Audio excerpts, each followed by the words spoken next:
రాష్ట్రంలోని ప్రజా సమస్యల పరిష్కారమే ప్రభుత్వ ధ్యేయమని తెలిపిన ఎమ్మెల్యే నాని ప్రజా సమస్యల పరిష్కారం కోసం సీఎం చంద్రబాబు రాష్ట్ర ప్రభుత్వం ఎంతో ప్రతిష్టాత్మకంగా ప్రవేశపెట్టిన మీకోసం ప్రజా సమస్యల పరిష్కార వేదిక ఈ కార్యక్రమంలో అధికారులు సమస్యల సత్వర పరిష్కారానికి కృషి చేయాలని చంద్రగిరి ఎమ్మెల్యే పులివర్తి నాని అధికారులను ఆదేశించారు.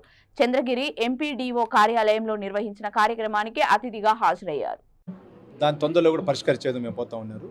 వాళ్ళకు కూడా మీ ద్వారా కృతజ్ఞతలు తెలియజేసుకుంటున్నా. 1 మంత్ లోపల ఈరోజు వచ్చిన సమస్యల్లో 1 మంత్ లోపల 70% కంప్లీట్ చేసే విధంగా మేము పోతున్నాం. ఒకసారి 100% అవ్వచ్చు. చిన్న కాంతి ఎంత తొందరగా అవుతుందో అంత తొందరగా చేస్తాం. ముఖ్యంగా అధికారులందరూ కూడా కోరా, గతంలో జరిగింది వద్దు, ఈసారి చంద్రగిరి నియోజకం 10 సంవత్సరాలు 25 సంవత్సరాలు వెనక్కిపోయిన చంద్రగిరి నియోజకం అభివృద్ధి చేద్దాం. ఇసుక ప్రజలకు అందుబాటులో ఉండాలి, గంజాయి లేకుండా చేయాలి, లా అండ్ ఆర్డర్ ఉండాలి అని చెప్పి అందరూ ఓకే అన్నారు. అదేవిధంగా వెళ్తున్నా. కొన్ని సంఘమిత్రాలు కొన్ని ఉన్నారు, వాళ్ళు కొన్ని ఒక పార్టీకే 1 సైడ్కి వెళ్ళారు. ఫీల్డ్ అసిస్టెంట్లు ఉన్నారు, వాళ్ళు 1 సైడ్కి వెళ్ళారు. రేషన్ షాపులు 1 సైడ్కి వెళ్ళారు. వాటన్నిటి కూడా పరిష్కరించి మేము ఏ విధంగా పోవాలో కూడా ముందుకు వెళ్తాం.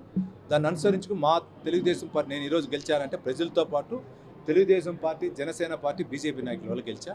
వాళ్ళందరూ సూచనలు తీసుకుని ఏ విధంగా వెళ్ళాలో గ్రామ స్థాయిలో గ్రామ వైజ్గా వెళ్తాను.